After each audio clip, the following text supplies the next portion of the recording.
Hello दोस्तों, एक exam cycle में आप सभी का स्वागत है।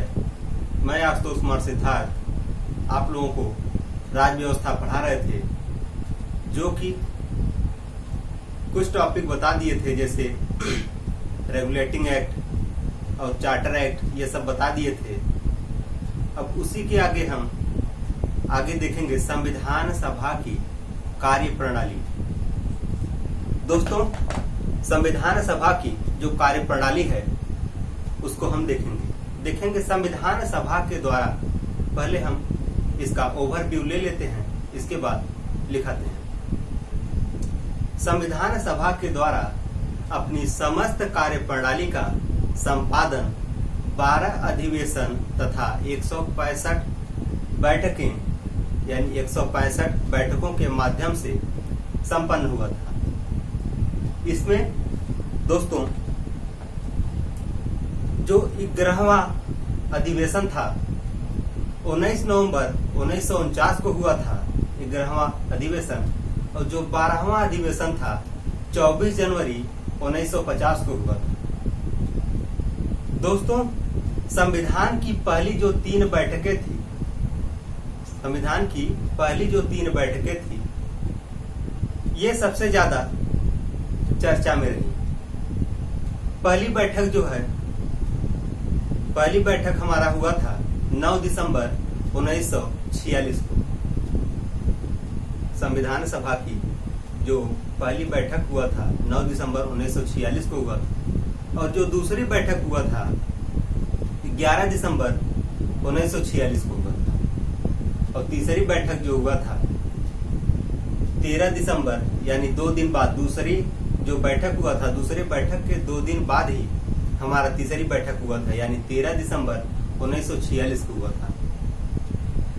अब इसमें हम देखते हैं दोस्तों प्रथम बैठक, इसके बारे में जानते हैं क्या क्या हुआ इसमें।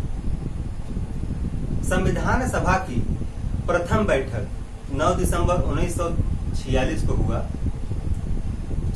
उस दिन सोमवार था। सोमवार के दिन 11 बजे संसद के केंद्रीय कक्ष पुस्तकालय भवन में आयोजित हुआ था।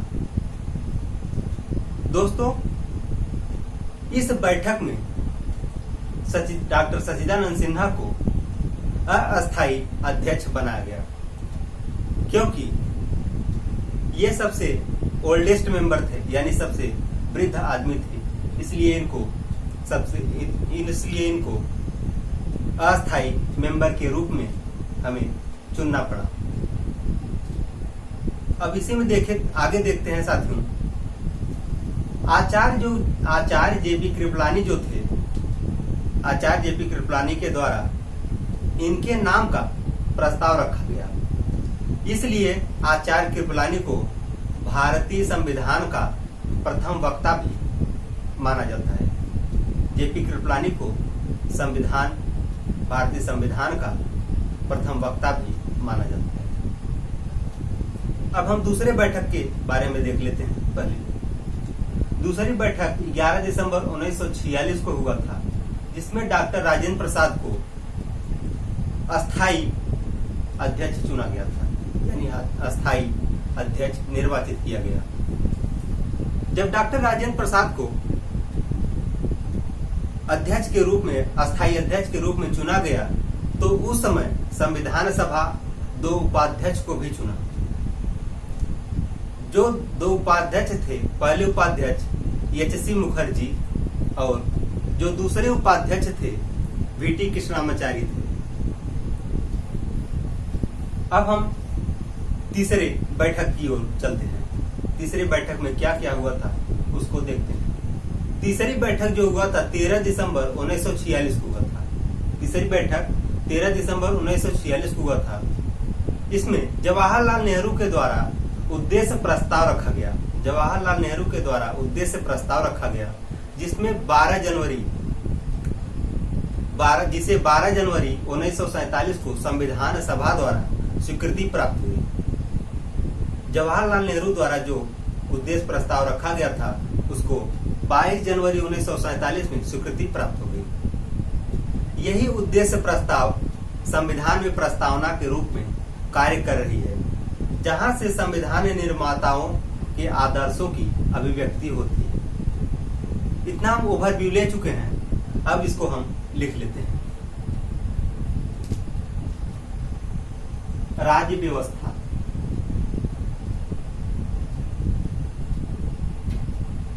राज्य व्यवस्था। राज्य व्यवस्था, इसमें हमारा टॉपिक है संविधान सभा की कार्यप्रणाली। संविधान सभा की कार्यप्रणाली। संविधान सभा की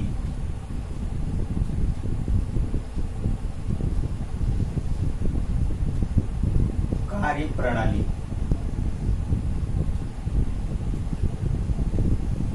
संविधान सभा की कार्यप्रणाली।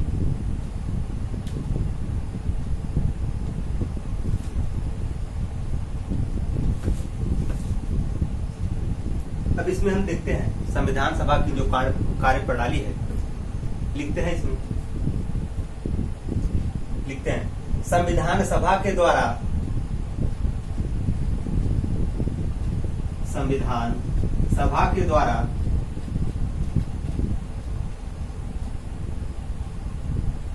संविधान सभा के द्वारा अपनी समस्त कार्यप्रणाली का संपादन, द्वारा अपनी समस्त कार्यप्रणाली का संपादन,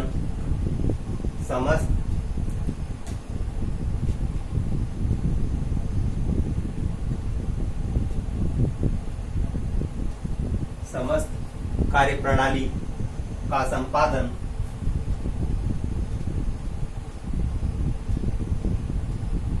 समस्त कार्यप्रणाली का संपादन 12 अधिवेशन तथा 12 अधिवेशन तथा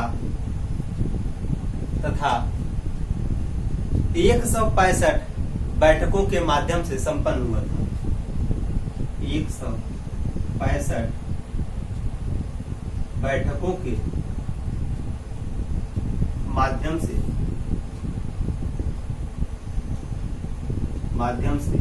संपन्न हुआ था।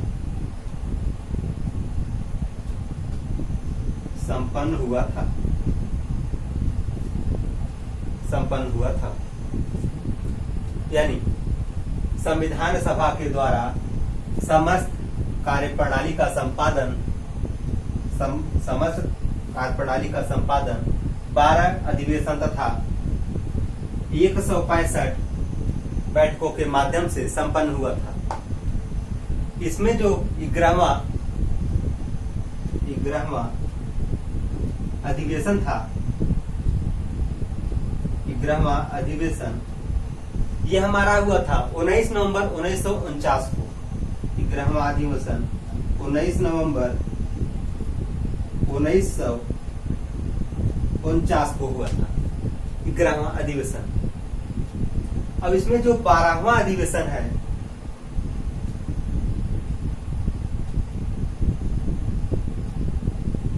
12वां अधिवेशन जो है, ये हमारा 24 जनवरी 1950 को हुआ था।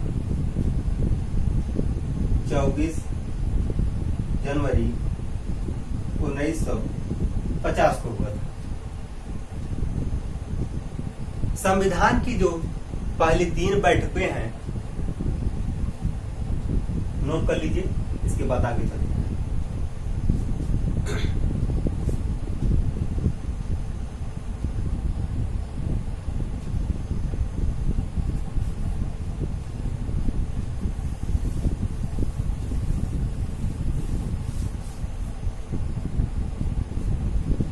संविधान की पहली 3 बैठक जो चर्चा में थी, अब उसको देखते हैं।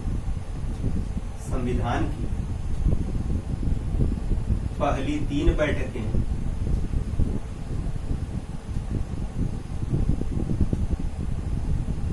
पहली 3 बैठकें सबसे ज्यादा चर्चा में थी।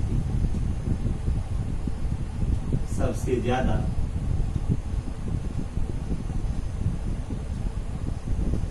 ज्यादा चर्चा में थी। चर्चा में। अब देखते हैं पहली बैठक, प्रथम बैठक। प्रथम बैठक, ये जो हमारा प्रथम बैठक हुआ था संविधान का, यानी संविधान सभा का जो प्रथम बैठक हुआ था 9 दिसंबर 1946 को। 9 दिसंबर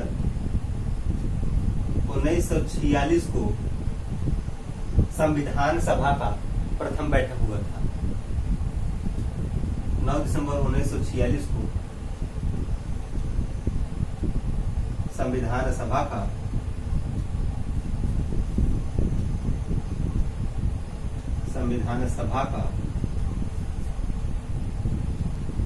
प्रथम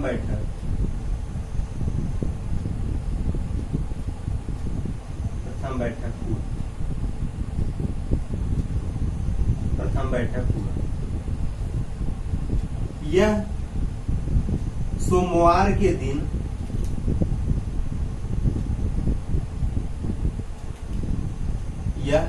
सोमवार के दिन 11 बजे, सोमवार के दिन 11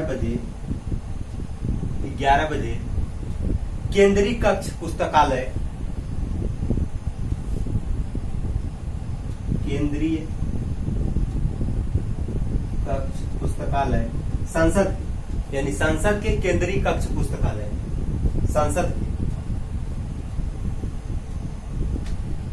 संसद के 11 बजे संसद के केंद्रीय कक्ष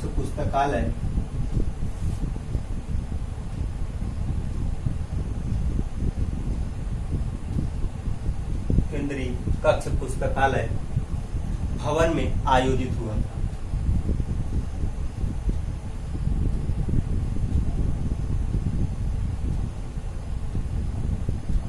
आयोजित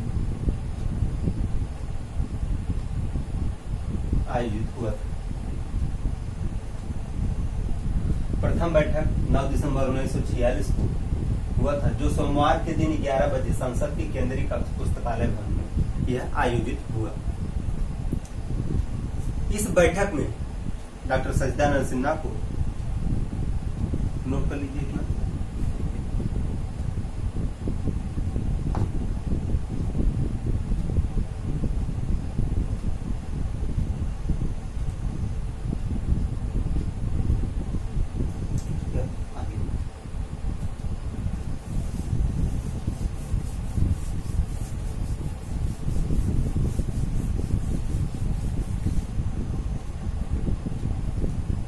इस बैठक में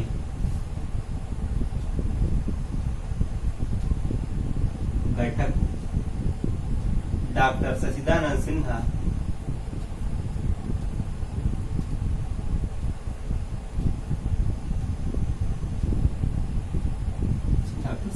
सिन्हा को अस्थायी अध्यक्ष के रूप में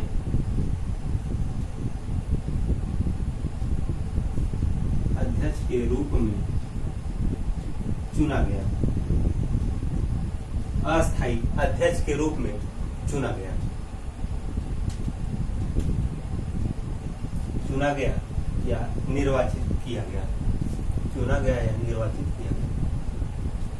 अब इसी में देखेंगे आचार्य जेपी कृपलानी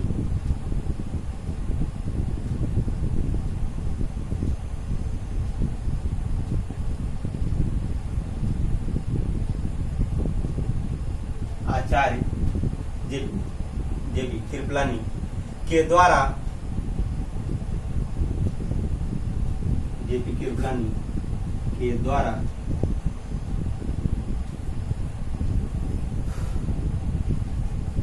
इनके नाम का प्रस्ताव रखा गया। जेपी कृपलानी के द्वारा इनके नाम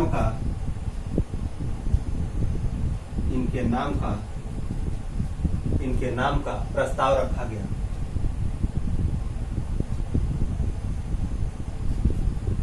प्रस्ताव रखा गया। इसलिए आचार्य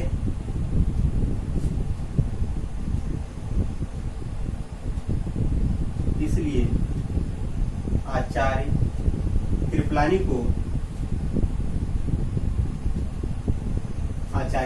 को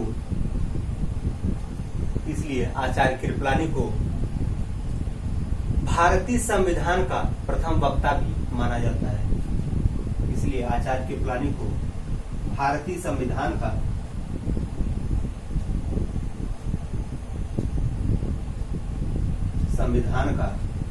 प्रथम वक्ता भी माना जाता है।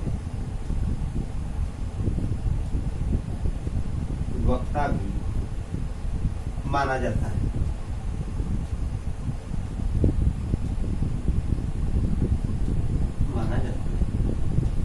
यानी उस बैठक में डॉक्टर सच्चिदानंद सिन्हा को अस्थायी अध्यक्ष बनाया गया और आचार्य जेपी कृपलानी के द्वारा उनके नाम का प्रस्ताव रखा गया। इसलिए आचार्य कृपलानी को भारतीय संविधान का प्रथम वक्ता भी माना जाता है। अब हम इसमें देखेंगे दूसरी बैठक। पहला बैठक हमारा कब हुआ, कैसे हुआ, उसको बता दिए, कहां पर हुआ, क्यों, कैसे, कब, सब बता दिए। अब दूसरी बैठक देखते हैं, नोट कर लीजिए।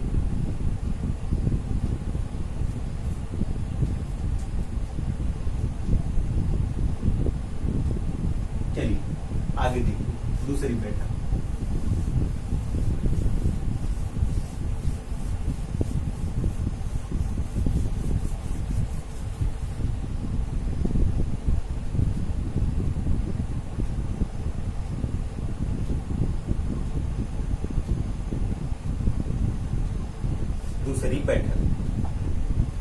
दूसरी बैठक जो हुआ है यह हमारा हुआ था 11 दिसंबर 1946 को।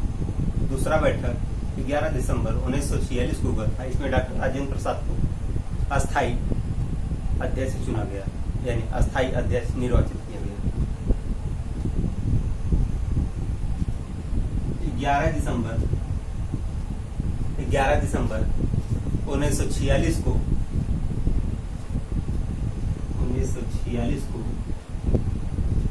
दूसरी बैठक संपन्न हुआ।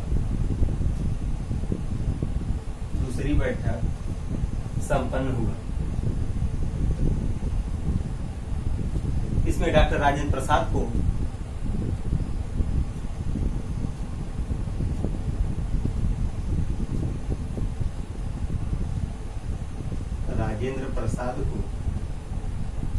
डॉक्टर राजेंद्र प्रसाद को अस्थायी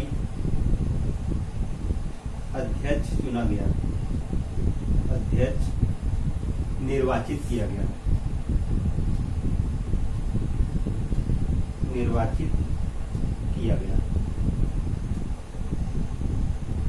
इसमें डॉक्टर राजेंद्र प्रसाद को अस्थायी अध्यक्ष निर्वाचित किया गया। उस समय संविधान सभा के 2 उपाध्यक्ष भी चुने गए थे। संविधान सभा के 2 उपाध्यक्ष इसी में देख लेते हैं, नोट कर लीजिए।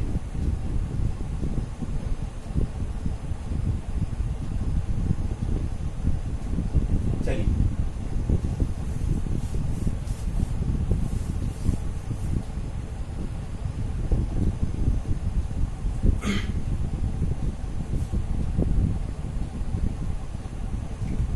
देख लेते हैं संविधान सभा के 2 उपाध्यक्ष।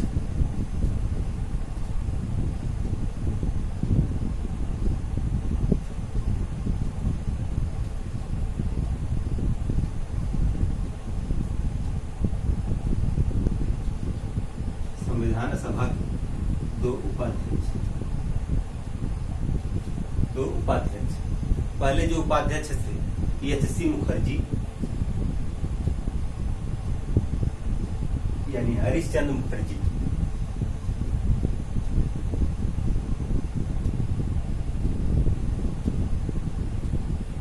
एच.सी. मुखर्जी और दूसरे जो उपाध्यक्ष थे वी.टी. कृष्णामाचारी।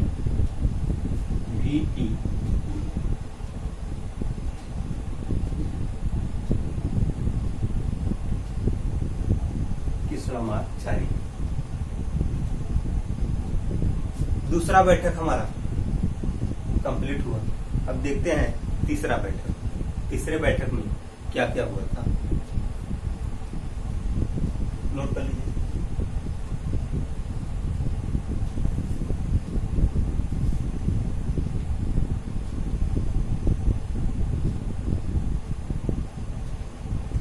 चलिए हो गया, आगे चलिए।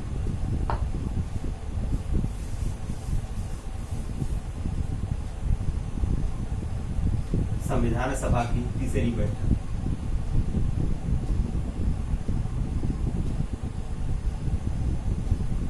तीसरी बैठक यह दूसरी बैठक के दूसरे दिन ही हुआ था, यानी दूसरा जो बैठक हुआ था संविधान सभा का दूसरा बैठक 11 दिसंबर 1946 को हुआ था। उसके 2 दिन बाद ही हमारा तीसरा बैठक हुआ 13 दिसंबर 1946 को। 13 दिसंबर 1946 को तीसरी बैठक संपन्न हुई। तीसरी बैठक संपन्न हुई।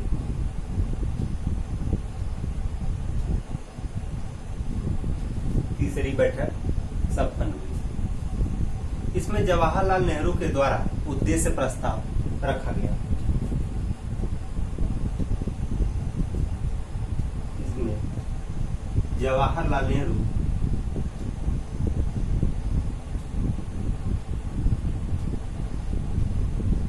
के द्वारा उद्देश्य प्रस्ताव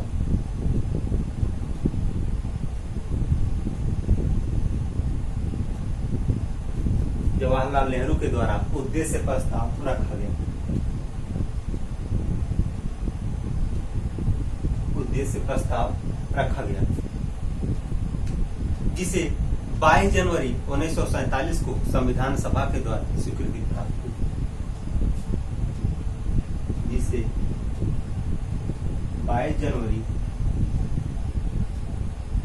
1947 22 जनवरी 1947 को संविधान सभा के द्वारा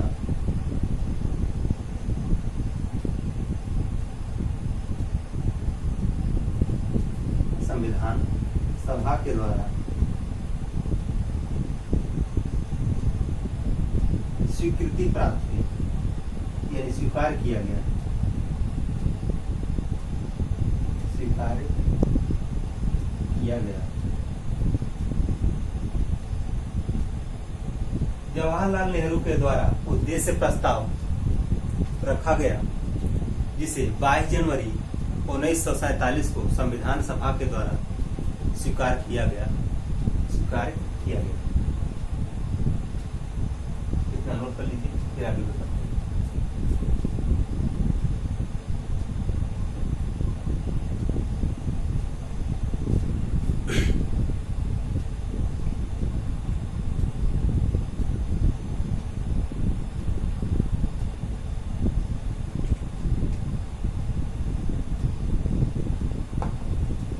आगे देखिए।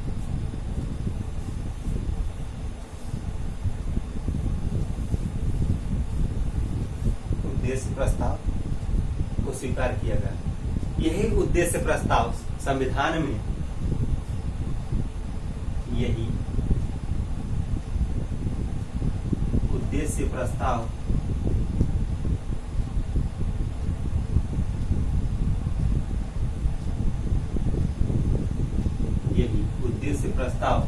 संविधान में प्रस्तावना के रूप में कार्य कर रहा है।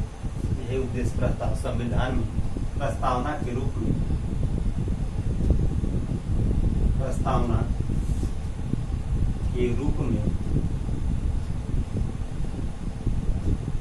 कार्य कर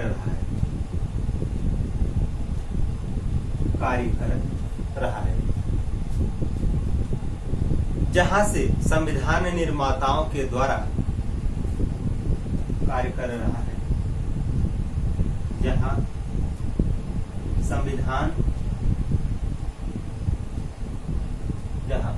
संविधान निर्माताओं के आदर्शों जहां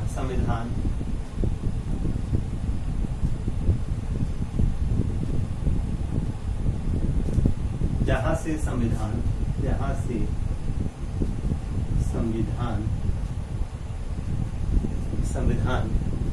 के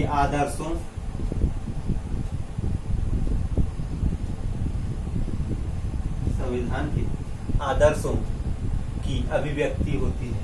संविधान के आदर्शों की अभिव्यक्ति होती है।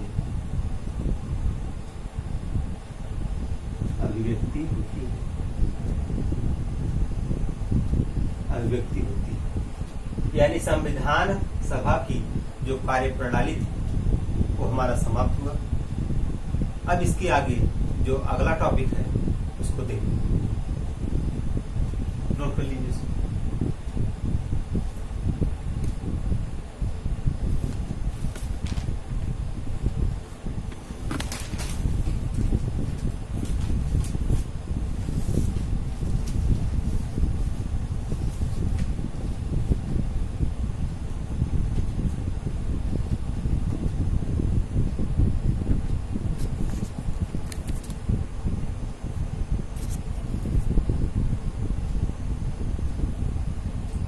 हो गया, अब आगे देखिए।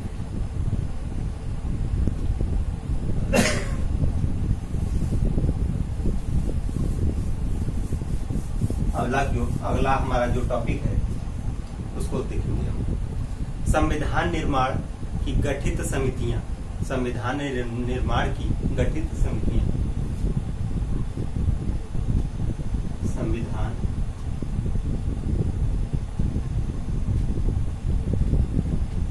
निर्माण की गठित समितियां, यानी कौन कौन सी समिति का गठन किया गया था। इसमें जो पहली समिति है प्रारूप समिति। प्रारूप समिति को हम मसौदा समिति भी कहते हैं, इसे ड्राफ्ट कमेटी भी कहते हैं। पहले थोड़ा सा इसका भी ओवरव्यू ले लेते हैं, इसके बाद देखते हैं आगे। संविधान यानी प्रारूप समिति के बारे में हम देखते हैं। संवैधानिक सलाहकार BN राव के द्वारा भारतीय संविधान के प्रारूप का निर्माण किया गया। संवैधानिक सलाहकार BN राव के द्वारा भारतीय संविधान के प्रारूप का निर्माण किया गया, जिस पर विचार विमर्श के लिए 29 अगस्त 1947 को 7 सदस्यीय प्रारूप समिति का गठन किया गया। उसमें जो पहले सदस्य थे यानी अध्यक्ष डॉक्टर भीमराव अम्बेडकर, ये प्रारूप समिति के अध्यक्ष थे। इसके बाद 6 मेंबर यानी 6 सदस्य थे, एक अध्यक्ष और 6 सदस्य। दूसरे जो थे गोपाला स्वामी अयंगर थे। तीसरा अलादी कृष्णा स्वामी अय्यर थे, और जो चौथे थे मोहम्मद सादुल्ला। और 5वें जो सदस्य थे KM मुंशी यानी कन्हैयालाल मणिकलाल मुंशी। और जो 6वें सदस्य थे N माधवराव, ये एक दूसरे के स्थान पर आए थे। BL मित्र के स्थान पर यह आए थे। N माधवराव BL मित्र के स्थान पर आए थे, जिनके स्वास्थ्य कारणों से जिन्होंने अपने स्वास्थ्य कारणों से त्याग पत्र दिया। त्याग पत्र देने के बाद N माधवराव को सदस्य बनाया गया। 7वां जो सदस्य थे T कृष्णाचार्य, ये DP खेतान के स्थान पे आए थे। DP खेतान की मृत्यु होने के बाद T कृष्णाचार्य को सदस्य बनाया गया। अब इसको पहले लिख लेते हैं इतना, फिर इसके आगे देखते हैं। प्रारूप समिति,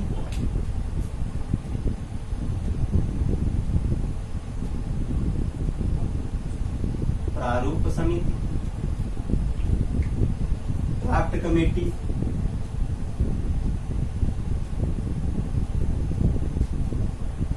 ड्राफ्ट कमेटी, मसौदा समिति।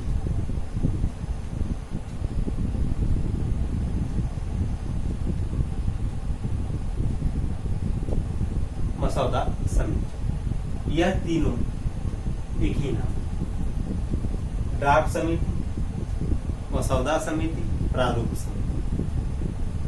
क्वेश्चन में बजाने के लिए क्या कर देता है, जैसे क्वेश्चन दे देता है ड्राफ्ट समिति के स्थान पे प्रारूप समिति। प्रारूप समिति तो सभी लोग जानते रहते हैं। ये मसौदा समिति क्या है, ये नाम जल्दी लोग नहीं जानते हैं। मसौदा समिति को ही प्रारूप समिति कहते हैं।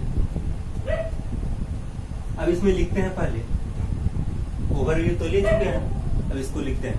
संवैधानिक सलाहकार BN राव के द्वारा संवैधानिक सलाहकार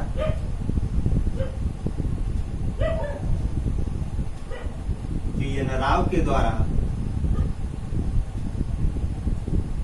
संवैधानिक सलाहकार BN राव के द्वारा भारतीय संविधान के प्रारूप का भारतीय संविधान के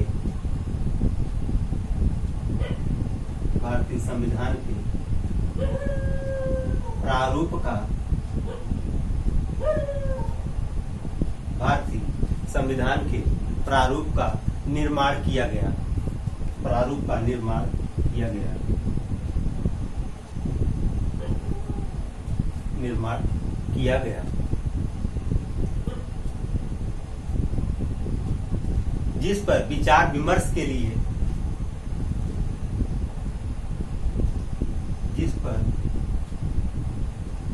विचार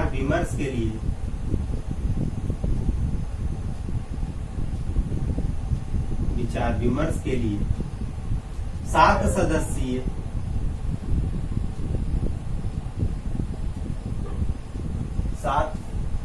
सदस्यीय प्रारूप समिति का गठन किया गया।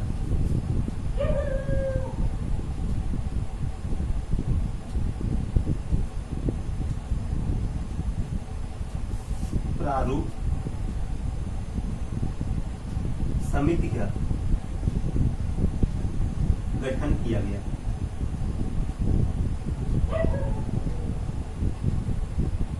यानी संवैधानिक सलाहकार BN राव के द्वारा भारतीय संविधान के प्रारूप का निर्माण किया गया, जिस पर विचार विमर्श के लिए 7 सदस्यीय समिति का गठन किया गया। प्रारूप समिति का गठन किया गया। इसमें जो 7 सदस्य थे उनको देखते हैं, नोट कर लीजिए। चलिए आगे।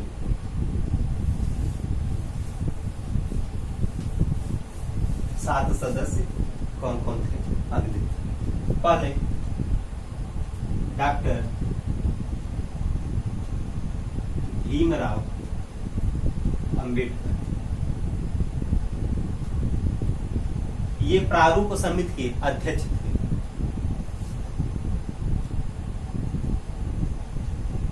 प्रारूप समिति के अध्यक्ष थे डॉक्टर भीमराव अंबेडकर, प्रारूप समिति के अध्यक्ष थे। दूसरे जो सदस्य थे, गोपालास्वामी अयंगर।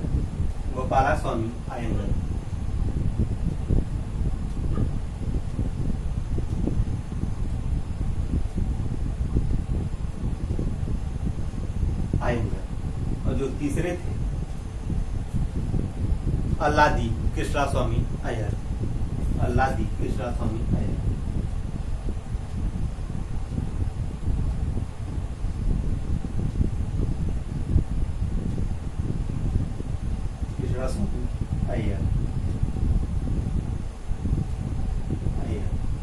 और जो चौथे सदस्य थे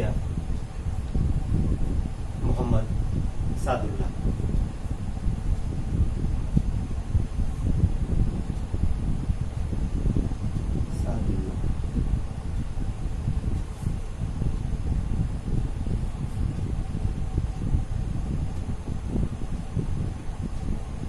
ये आपके चौथे सदस्य।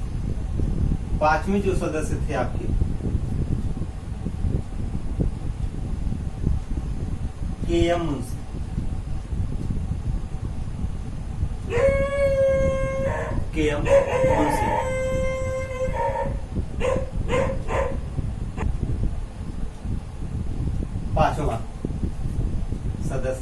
KM मुंशी।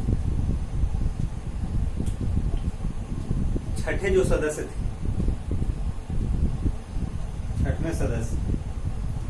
छठवें सदस्य थे आपके एन माधवराव।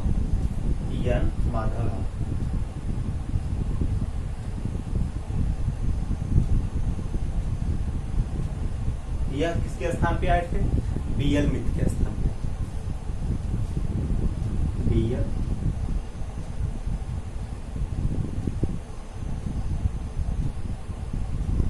BL मित्र के स्थान पे। BL मित्र का स्वास्थ्य खराब होने के कारण इन्होंने त्याग पत्र दे दिया। BL मित्र ने त्याग पत्र दे दिया।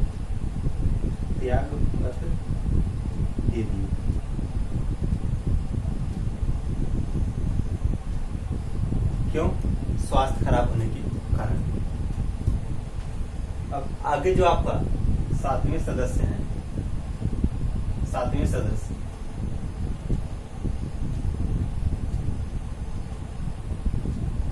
सदस्य आपके T कृष्णामाचारी।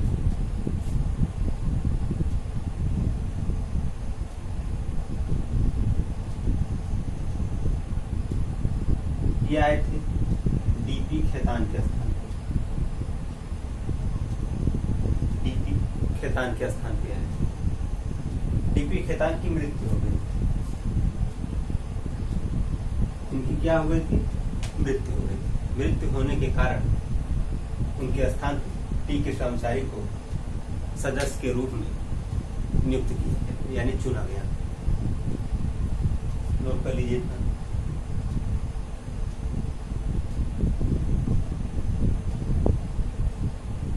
चलिए आगे देखिए।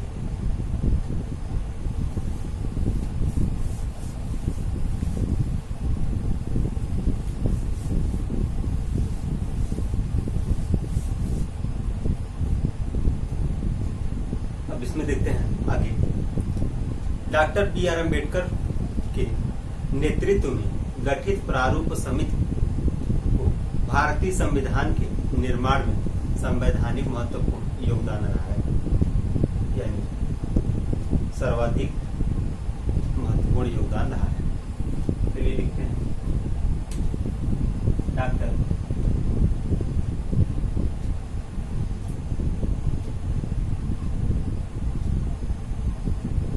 भीमराव अम्बेडकर, अम्बेडकर के नेतृत्व में गठित, अम्बेडकर के नेतृत्व में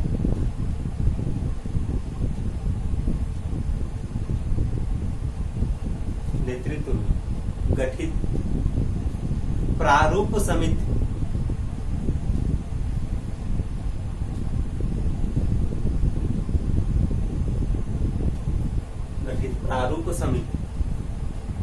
भारतीय संविधान के निर्माण में, प्रारूप समिति भारतीय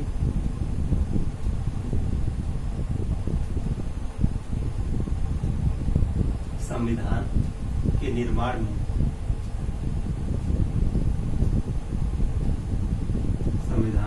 भारतीय संविधान के निर्माण में सर्वाधिक महत्वपूर्ण योगदान रहा है। सर्वाधिक महत्वपूर्ण योगदान रहा है।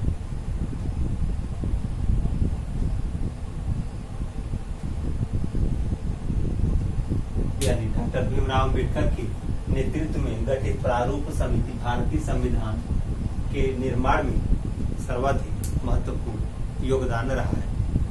इसलिए डॉक्टर BR अम्बेडकर को भारतीय संविधान का जनक, जननी, शिल्पी या वास्तुकार या रचनाकार आदि की संज्ञा दी जाती है। इसलिए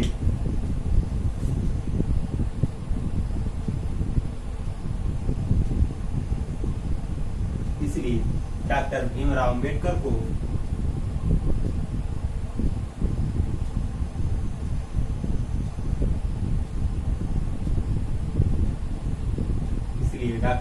भीमराव अम्बेडकर को भारतीय संविधान का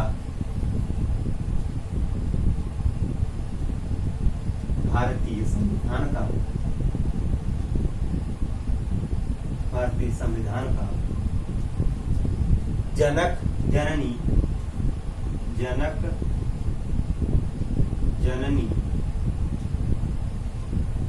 जननी शिल्पी वास्तुकार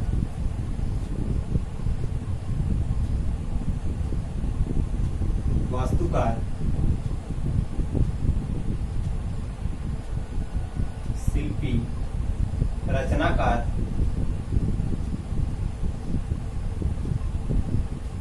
आदि की संज्ञा दी जाती है।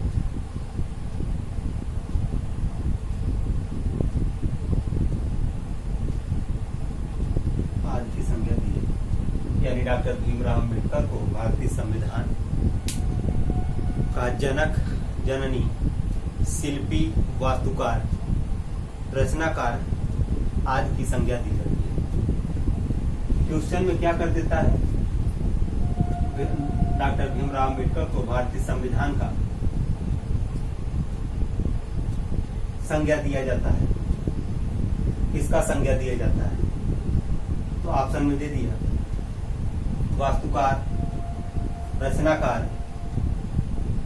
एक इनमें से कोई नहीं, और एक ए और बी दोनों। तो क्या हो जाएगा इसमें? ए और बी आपका दोनों सही हो जाता है, वास्तुकार और रचनाकार दोनों। अब इसमें हम आगे देखते हैं। डॉक्टर बी आर अम्बेडकर संविधान सभा में प्रारंभ में बंगाल से चुने गए थे। डॉक्टर भीमराव अम्बेडकर संविधान सभा में प्रारंभ में बंगाल से चुने गए थे, परंतु देश विभाजन के पश्चात डॉक्टर भीमराव अम्बेडकर को मुंबई प्रेसिडेंसी से संविधान सभा के सदस्य के रूप में चुने गए। पहले उनको पश्चिम बंगाल से सदस्य के रूप में चुनना था, लेकिन बंगाल विभाजन के कारण उनको मुंबई प्रेसिडेंसी से चुना गया। बंगाल विभाजन हो गया, इसके बाद उनको मुंबई प्रेसिडेंसी से चुनना हुआ। चलो इसको भी लिख लेते हैं। डॉक्टर भीमराव अम्बेडकर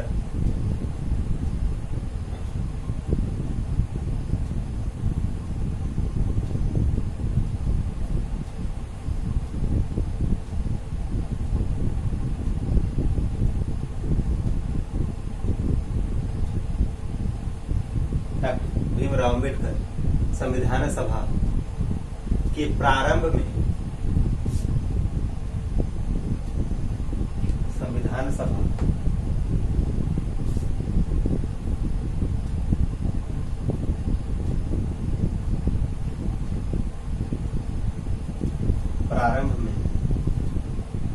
बंगाल से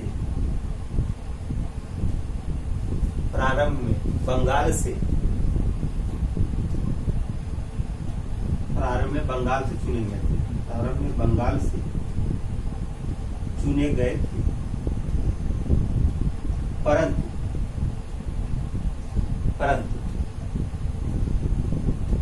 देश विभाजन के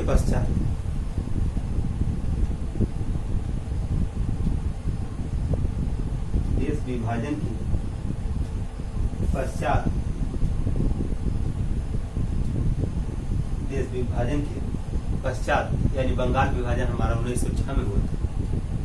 1906 में, यानी बहुत पहले, आजाद होने से बहुत पहले।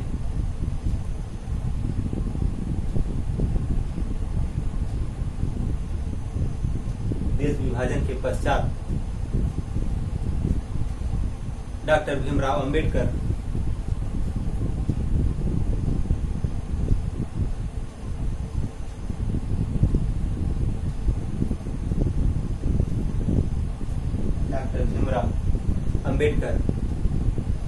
मुंबई प्रेसिडेंसी से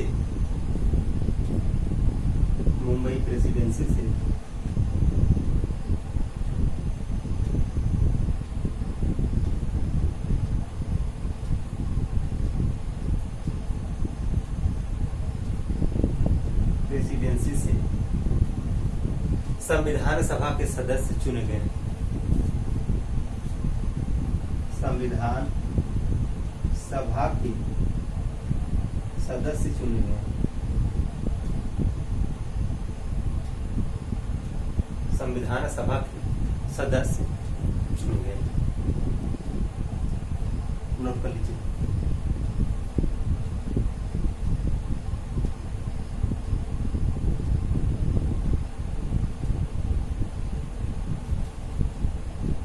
आगे देखते हैं।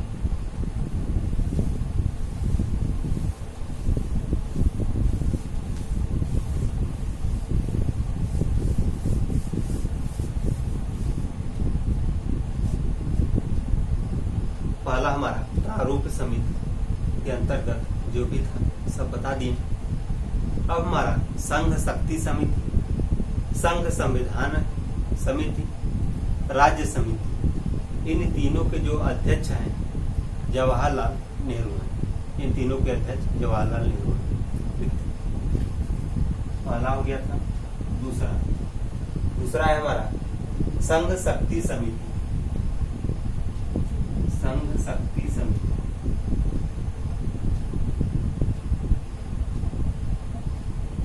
जो तीसरा संघ संविधान समिति।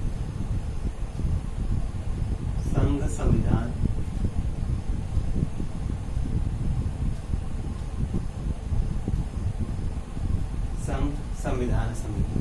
और जो चौथे राज्य समिति।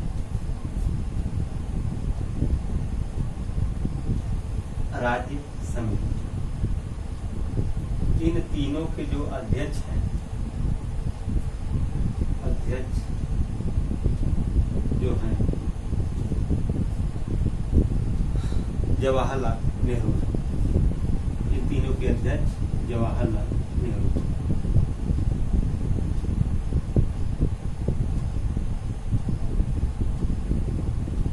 इन तीनों के अध्यक्ष जवाहरलाल नेहरू।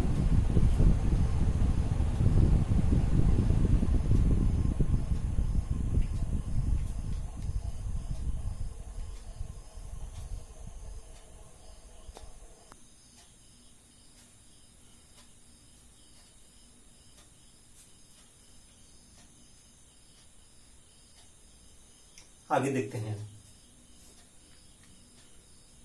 5वें प्रांतीय संविधान समिति। प्रांतीय संविधान समिति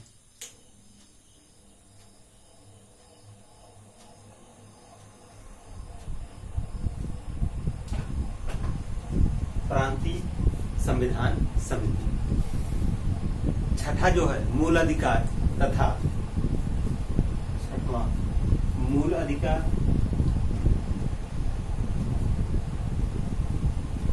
तथा अल्पसंख्यकों समिति। अल्पसंख्यकों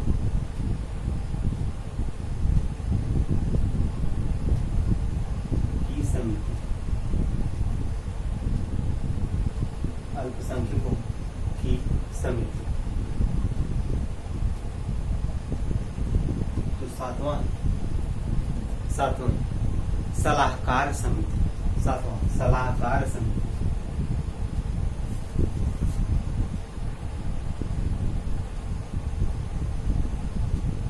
सलाहकार समिति इन तीनों के जो अध्यक्ष थे सरदार वल्लभ भाई पटेल, यानी प्रांतीय समिति, और इसके बाद मूल अधिकार तथा अल्पसंख्यकों की समिति, और इसके बाद सलाहकार समिति। इन तीनों के जो अध्यक्ष थे, इन तीनों के सरदार वल्लभ भाई पटेल, सरदार वल्लभ भाई पटेल।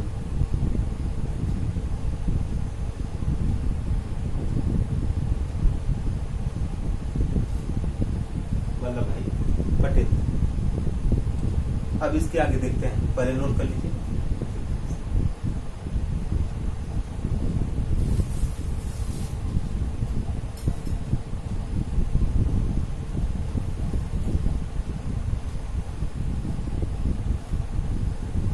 आगे देखते हैं।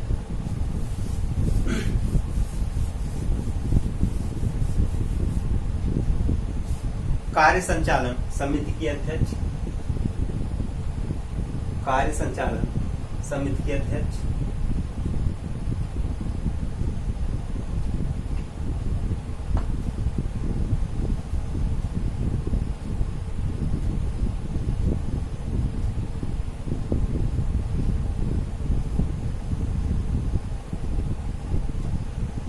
समिति के अध्यक्ष के.एम. मुंशी यानी कन्हैयालाल मणिकलाल मुंशी, के.एम. मुंशी।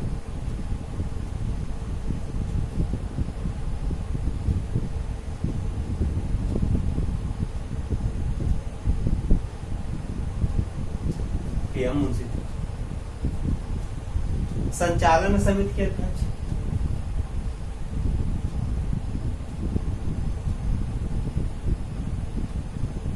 संचालन समिति के अध्यक्ष,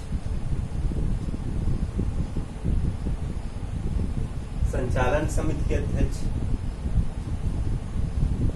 नियम समिति के अध्यक्ष, 10वां नियम समिति के अध्यक्ष,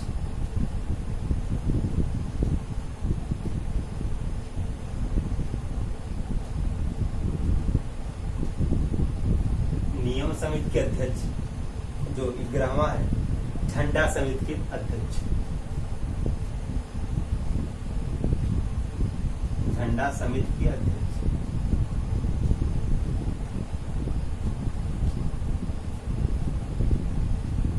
इन तीनों के जो अध्यक्ष थे डॉक्टर राजेंद्र प्रसाद थे, डॉक्टर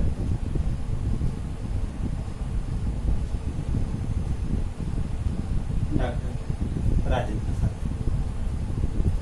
दोस्तों, आज हमारा टॉपिक यानी संविधान का निर्माण, संविधान की निर्माण द्वारा गठित समितियों के बारे में जितना था सबको बता दिए, जितने भी समिति थी सब हो गया। अब हम अगले दिन देखेंगे, नेक्स्ट दिन, संविधान सभा की कार्य यानी संविधान सभा का क्या क्या कार्य है, कौन सा इसका कार्य है, इसको देखिए। आज के लिए इतना ही दोस्तों, अब मिलते हैं अगले दिन। जय हिंद दोस्तों।